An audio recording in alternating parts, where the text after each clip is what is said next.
주님 평화. 예, 지금 저는 좀 있으면 상담 오세요.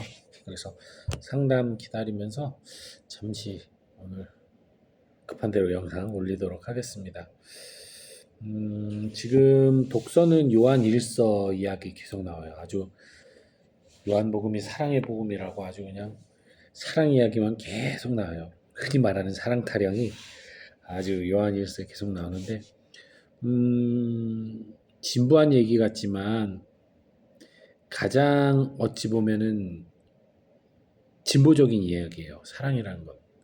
우리가 사랑을 왜 진부하게 여기냐면 뭐 사랑해 너무 쉽게 얘기하다 보니까 흔하게 여겨서 진부하게 여기는 건데요. 완전한 사랑은 언제나 파격적이고 새롭습니다. 완전한 사랑 앞에서는 불가능이 가능해지거든요. 보수론적인 것은 가능한 것들 안에서 안정성이 있는 삶을 추구하는 것인데 진보적인 것은 불완전한 두려움에 있음에도 불구하고 거침없이 나가는 방향성이 있어요. 그래서 보수가 진보적 사고를 갖고 보수적으로 살아가는 게 가장 이상적인 거죠. 혹시 진보라고 해도 보수론적인 사고방식을 갖고 진보적으로 할 때 실수가 적고 서로가 보완이 되는 건데 어쨌든 이 완전한 사랑은 불가능을 가능하게 해요. 그리고 어찌 보면은 완전한 사랑 덕분에 진가를 발견하게 되는 거죠. 그 사람의 진가 또 나의 진가를 발견하게 돼요. 왜냐하면 그 사람에게 나의 모든 걸 봉헌하게 되고 맡기게 되기 때문에 완전한 사랑은 어, 내어줌입니다. 그렇기 때문에 가장 진보적일 수밖에 없어요. 가장 진보한 말이지만. 자, 오늘 복음 말씀 또 접하면서 그런 느낌을 받았습니다. 예전에 제가 수도원 들어오기 전에 라자로 마을이라는 곳에서 지냈어요. 그곳에서 1년 정도 일을 하면서 있었습니다. 그 당시 아버지 신부님인 김하태 제르바시오 신부님께서 라자로 마을의 원장이셨고 학교를 나와서 자퇴한 저를 그곳에 있으면서 성서 식별을 하라고 자리를 마련해 주셔서 거기서 그냥 말 그대로 노동하면서 거기 있었습니다. 근데 봉사자처럼. 근데 그때 만난 어르신들을 잊을 수가 없어요. 거기 어르신들은 그냥 겉보기에 말짱해 보이는 손만 약간 오그라든 그런 한센인 환자, 나병 환자 분들부터 정말 눈이 없거나 코가 없거나 귀가 없거나 팔다리가 없는 그러한 나병 걸리신 어르신까지 다양한 분들이 계셨어요. 그래서 그중에 좀 몸이 성하신 분들은 저랑 같이 노동을 했고요. 안 좋으신 분들은 이제 방에만 가셨죠. 저는 자주자주 놀러 다녔습니다. 뭐 그분들의 외형이 흉측하거나 그런 적 없어요. 오히려 그분들보다 내 자신의 내면이 더 망가져 있다라고 생각을 했기 때문에 오히려 그분들 안에서는 치유를 받고 있었습니다. 어쨌든 그분들과 함께 지내면서 발견한 놀라운 점은 오랫동안 나병을 앓은 분들, 그러니까 되게 어려서 나병에 걸려서 진짜 평생을 나병 속에서 살아가신 분들과 비교적 최근 그래도 몇십 년이 되는데 뭐 20대, 30대 때 진단을 받아서 나병 환자로 진단을 받고 이 라자로 마을에 오신 분들이 계세요. 그러면 이 오래된 분들은 진짜 아까 말한 대로 외형적으로도 정말 많이 뭉그러져 계시고 정말 많은 사회적 편견과 어떤 손가락질 속에서 정말 많은 고통을 받고 살아오셨을 거예요. 상대적으로 이렇게 별로 몸 보이는 것에서 그런 어떤 외형적 증상은 적지만 이렇게 어쨌든 나병으로 진단을 받아서 고통받는 분들 이렇게 크게 두 부류로 나눠 본다면 보여지는 고통이야 당연히 손발이 없고 눈이 없는 눈, 코, 입이 없는 분들이 더 고통스럽겠죠. 하지만 이 정서적인 부분을 봤을 땐 이 후에 나병에 걸린 분들이 외병적으로 훨씬 난 그분들이 훨씬 더 큰 고통을 받을 수밖에 없어요. 이건 뭐 여러분들 제가 굳이 설명하지 않아도 이해하실 거예요. 그럴 수밖에 없다는 거. 태생 소경과 나이 3, 40 먹고 갑자기 소경이 된 사람의 그 정신적 고통은 비교할 수 없거든요.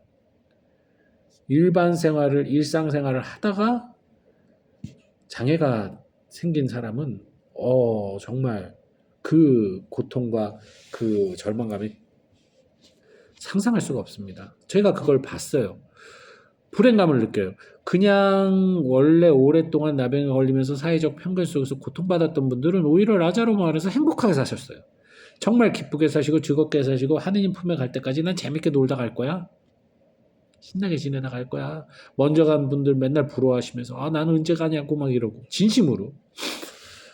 왜냐면 살아생전에 뭐 사회생활하면서 밖에서 사람들에게 뭐 수용되고 받아들여진 적이 없기 때문에 이 세상이 고통과 지옥이었던 거예요. 그분들은. 그러니 기쁘게 그들 커뮤니티 안에서 사시다가 가고 싶어 하신 거죠. 반면에 이제 학교에서 뭐 학교 선생 생활을 하다가 군인으로 살다가 뭐 여러 상황에서 있다가 나이 들어서 들어오신 분들은 늘 얼굴 표정이 어둡고 늘 피해의식을 가지고 있고 과거를 회상하면서 지금의 자신의 처지를 한탄하고 있었다는 거죠. 상대적으로 그런 모습을 보면서 오늘 예수님께 오신 그 나병 환자 온몸에 나병이 걸렸다고 했어요. 일부분이 아니라. 그렇다면 이미 뭉그러질 대로 뭉그러지고 썩을 대로 썩은 몸을 가지고 왔다는 얘기예요. 네, 온몸이란 얘기는. 근데 과연 치유를 받았을 때 그 상했던 몸이 다 성하게 돌아오고 없던 손가락이 생겼을까? 저는 그렇게 생각하진 않아요. 예수님이 수많은 기적을 했지만 없던 것을 만든 것은 없습니다. 아시다시피. 죽은 목숨도 살리셨지만 없던 눈을 만들어내시거나 잘린 팔을 만들어내지는 않으셨어요. 그 상황에서 치유를 하셨거든요. 그렇다면 이 사람도 치유가 됐지만 나병이 더 이상 진행이 안 되는 거지.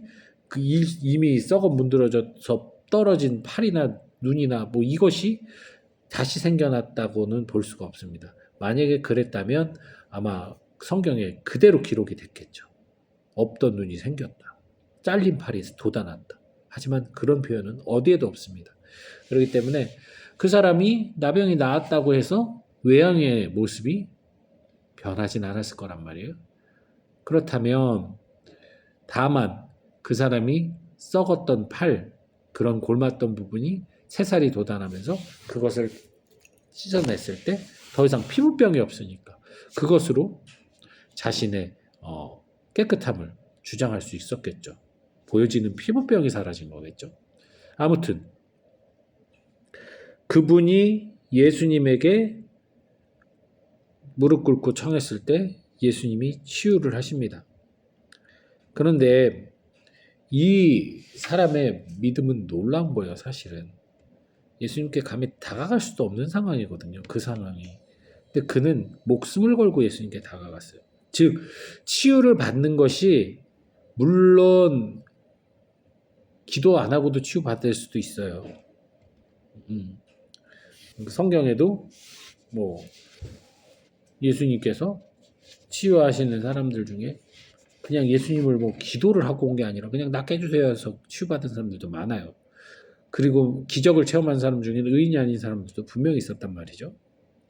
그런데 중요한 건 뭐냐면 목숨을 걸고 예수님 앞에 절박한 심정으로 치유를 청한 사람들은 치유 후의 삶이 반드시 변한다는 거예요. 그 차이가 있는 겁니다. 누구나 치유받을 수 있어요. 하지만 치유 후에 참된 치유, 즉 영적 회복은 절실한 기도, 목숨을 건 봉헌 안에서, 내어줌 안에서만 이루어진다는 사실이에요. 즉 우리의 기도가 들어줄 수 있어요, 하느님께서. 하지만 우리의 삶이 그것을 통해 변하지 않는다면, 그저 은혜 갚음 수준으로만 간다면 하느님과 거래해서 당신이 이거 해주시면 내가 이거 하겠습니다. 그래서 하느님이 기도를 들어줬으면 내가 보답하고, 이 수준으로만 간다면 결코 나의 삶은 변하지 않아요. 그렇게 살다 그냥 끝나는 겁니다. 나의 삶이 송두리째 바뀌는 거예요. 그렇게 되면 어떤 것이 되느냐? 당신이 내 기도를 들어주지 않아도 상관없어요. 궁극적인 기도, 나의 구원을 위해 기도할 수밖에 없는 겁니다. 그렇기 때문에 난병 환자의 그 절박함.